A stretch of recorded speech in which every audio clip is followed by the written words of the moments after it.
सबसे पहले आप सबको मेरी प्यार भरी नमस्कार। ओशो जी कहते हैं कि हमारे जो मन है, हमारे मन का अंत सिर्फ हमारी ईगो ही होता है, सिर्फ अहंकार ही होता है। अब इस बात को एक्सप्लेन करने के लिए एक छोटी सी कहानी है, बड़ी इंटरेस्टिंग है। एक बार मुल्ला नसरुद्दीन जी अपने घर पर बैठे थे और उन्होंने देखा कि जिस स्क्रिप्चर को, जिस होली बुक को वो मानते थे, उसके ऊपर एक चूहा बैठा हुआ था। तो वो बहुत कंफ्यूज्ड हो गए। वो भागकर अपने गुरुजी के पास गए और वो अपने गुरुजी को बोले कि मैं बहुत ट्रबल में हूं, मैं बहुत परेशानी में हूं, आप मुझे समाधान बताइए कि अब मैं करूं क्या। वो कहने लगे कि मैं एक रेशनल बीइंग हूं, यानी कि मैं तर्क के आधार पर चलता हूं, मैं कोई आंखें बंद करके ब्लाइंड फॉलोअर नहीं हूं। तो मैं क्या करूं? मेरा तो इस होली बुक में विश्वास बहुत था, लेकिन आज मैंने देखा कि इसके ऊपर तो एक चूहा बैठा हुआ है। अगर ये होली बुक एक चूहे को अपने आप से नहीं बचा सकती, तो फिर इस किताब का, इस होली बुक का फायदा क्या? ये मेरी जिंदगी को कैसे बचाएगी?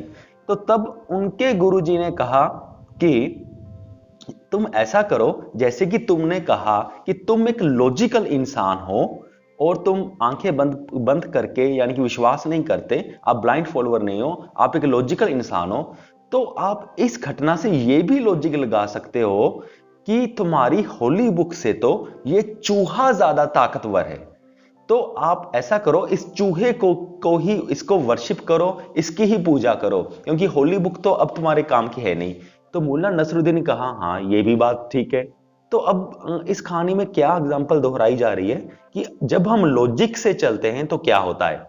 तो तब मुल्ला नसरुद्दीन जी उस चूहे की पूजा करने लगे, उसको वर्शिप करने लगे। तो फिर एक दिन उन्होंने क्या देखा कि एक बिल्ली आई और उसने चूहे को मार डाला। तो मुल्ला नसरुद्दीन ने कहा, भी इस चूहे से तो ताकतवर ज्यादा बिल्ली है। तो जो लॉजिक मैंने पिछली बार लगाया था, तो उसी लॉजिक के हिसाब से अब मुझे इस बिल्ली की पूजा करनी चाहिए। तो तब वो उस बिल्ली की पूजा करने लगा। तो फिर उसने एक दिन देखा कि एक कुत्ता था और वो बिल्ली के पीछे पड़ गया और बिल्ली कांपने लगी। तो तब उसने सोचा कि इस बिल्ली से तो ज्यादा कुत्ता ताकतवर है, तो मुझे तो इस कुत्ते की पूजा करनी चाहिए। तो फिर वो कुत्ते की पूजा करने लगा।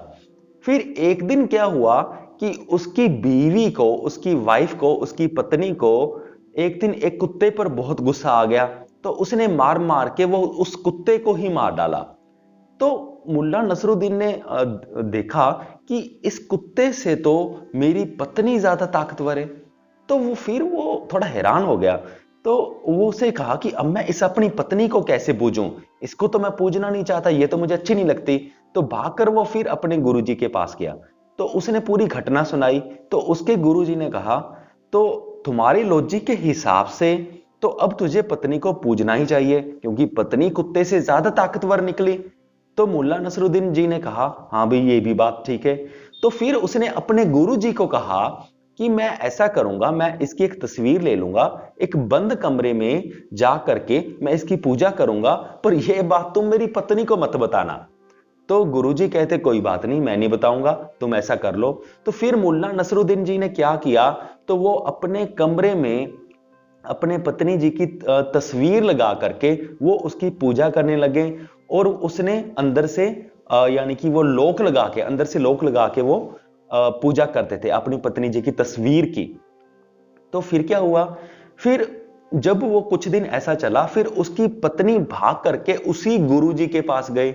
उसकी पत्नी जी ने कहा कि पता नहीं मुल्ला नसरुद्दीन जी को क्या हो गया गुरुजी, अब तो वो गेट बंद होता है, अपने गेट बंद से बाहर ही नहीं निकलता है। और एक दिन मैंने क्या किया, जो की होल होती है जहां पे चाबी लगती है लॉक की, तो मैंने वहां से देखा कि मेरा पति कर क्या रहा है। तो मैं शौक हो गई, गुरुजी आप मेरे साथ चलिए और देखिए मुल्ला नसरुद्दीन जी को क्या हुआ पड़ा है।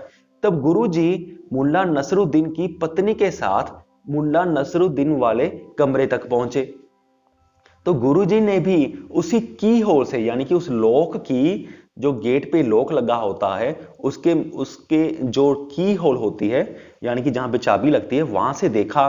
तो उन्होंने देखा कि मुल्ला नसरुद्दीन जी बिना कपड़ों से शीशे में देखकर अपने आप की ही पूजा कर रहे थे।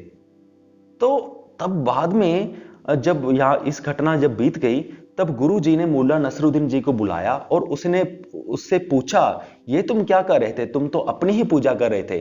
तब मुल्ला नसरुद्दीन जी ने कहा कि एक दिन ये हुआ कि मैंने सुबह सुबह ही अपनी वाइफ को पीट डाला, अपनी पत्नी को ही पीट डाला।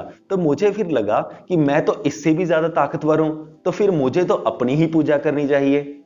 तो ये होता है, ओशो जी जैसे कहते हैं, अगर हम लॉजिक को ज्यादा ही फॉलो करेंगे तो इसका रिजल्ट ये होता है। अगर हम अपने मन की बात को, जैसा जैसा हमारा मन हमें बात कहेगा, हमें समझाएगा, अगर हम उसकी बात को ही फॉलो करते रहेंगे तो उसका अंत यही होगा, हम अपने आप की ही पूजा करेंगे।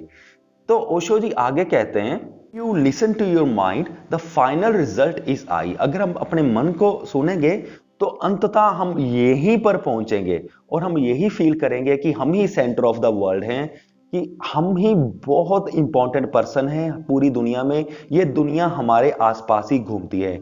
यानी कि इन सब से क्या है कि हमारी ईगो और पावरफुल होगी, हमारा अहंकार और पावरफुल होगा, और जितना हमारा अहंकार और ईगो पावरफुल होगी उतना ही नेचर हमसे दूर होगा, उतना ही परमात्मा हमसे दूर हो जाएंगे। तो हमें एक्चुअल में करना क्या था, ईगो को कम करना था, अहंकार को कम करना था, ताकि परमात्मा हमें समा सके। पर जब हम अपने मन की हर बात मानते हैं तो ठीक इससे उल्टा होता है। सो मुझे पूरी उम्मीद है कि आप सबको ये वीडियो समझ में आ गया होगा। सो इस वीडियो को अब तक देखने के लिए आपका बहुत बहुत धन्यवाद।